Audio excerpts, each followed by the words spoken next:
Well, sketching and painting were my main activities, and focusing on one landscape or even a single flower or a pine cone was my way of paying closer attention. It was a pleasure, it was great enjoyment, it increased my vision. I see more things in the sky than I ever did before, more colors in the clouds, and it improved my skills. Then along the way I discovered something that I didn't know before, flow patterns, because they were central to the way things look, and I had to use them in my drawings. So nobody ever told me about flow patterns before. It was all geometric in school, I think because it goes with the math. But I collected the flow patterns that I saw in nature. First of all was curving flow, and then branching patterns, spirals, radial, waves, ripples, and meanders. And this is not just a wandering line. A meander is a specific scientific designation where water runs across a flat plane with a very low incline, so it goes very slowly, and it makes an S shape back and forth, and a really regular configuration, and it's fun to find them. The first picture I'd like to show you as an example is the pastel sketch of the Great Sand Dunes. And you can see it just looks like wave upon wave upon wave. And it's amazing how mountains start to look like waves when you can see them like this, where they start at a very low elevation and go very, very high. I also did another dune painting when I was up on the dunes. It's just a color study, really. But again, it shows how I use those long flowing lines to contour the dunes and show the shapes. I got so fascinated with flow patterns, and I started seeing them everywhere in nature. And all of these I tried to put on one page. I have several pages, but I just brought one. This is a turbulent flow that shows the radial patterns on the top of what's flowing. And you'll see in the top picture on the left-hand side, it's clouds, and it looks like cumulonimbus clouds building up. And then in the center, you can see the radial pattern on the bubbles in the water. And then I'm showing you on the ground that you can find formations of sandstone that look like this. They're rounded bumps.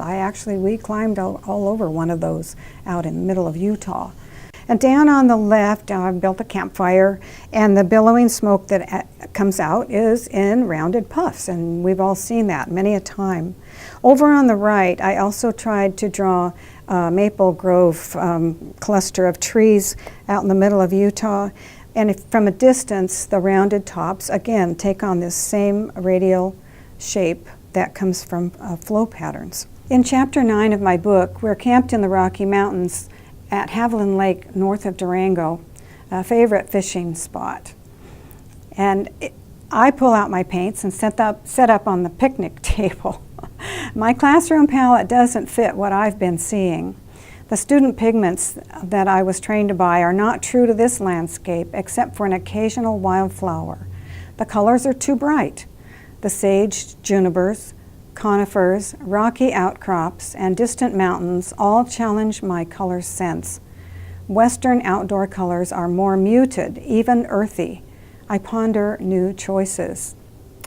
I experiment with colors. What suits this landscape? I work wet on wet with different blues and reds. Aha, Prussian blue, one of my favorites. And I mix it with cadmium red, and it turns into a useful Payne's gray that works for storm clouds.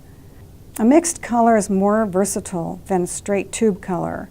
Mixed colors may separate on the page or shift in value, which makes interesting combinations.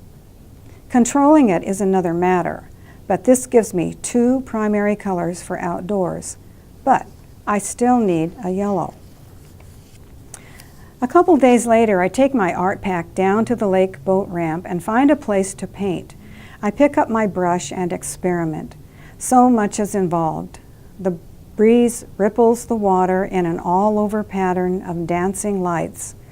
I make a mental note to add ripples to my list of patterns. The breeze strengthens and the ripples line up into parallel waves. The forest is dark green. The dry grass has a special pale yellow color. Can I make them look right on paper?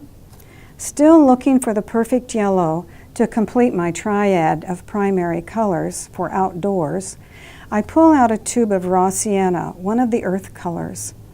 It looks right for the dry grasses on the bank. I try mixing raw sienna with Prussian blue, and it turns into a rich forest green, perfect for the conifers around the lake. Aha, I have found my yellow. It works well for this landscape. Well, painting the ripples on that lake was pretty interesting because the breeze started from one side of the lake, and then by the time I was through, it was coming from the other side. So I got quite an interesting pattern. And interestingly, when I got home, my art teacher interpreted that for me. He could see where some of it was coming from the left and some was coming from the right. But it's a matter of shadows and water patterns on the surface of the water, and you'll see some of them are rounded, and others are just making that wave pattern, that ridge of water that comes the way waves do. After my fascination with waterways and all the ripples and waves in the Rockies, we got out to the canyon country, and to my surprise, Don found a piece of ripplestone on one of his hikes. And ripplestone is sandstone that has ripples in it.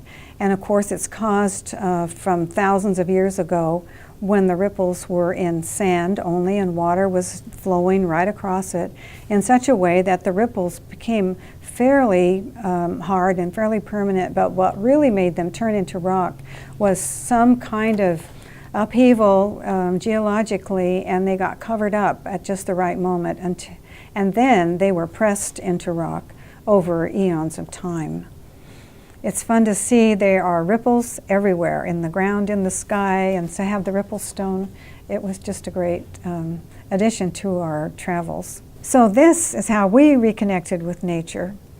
Read my book, The Road to Beaver Park, Painting, Perception, and Pilgrimage.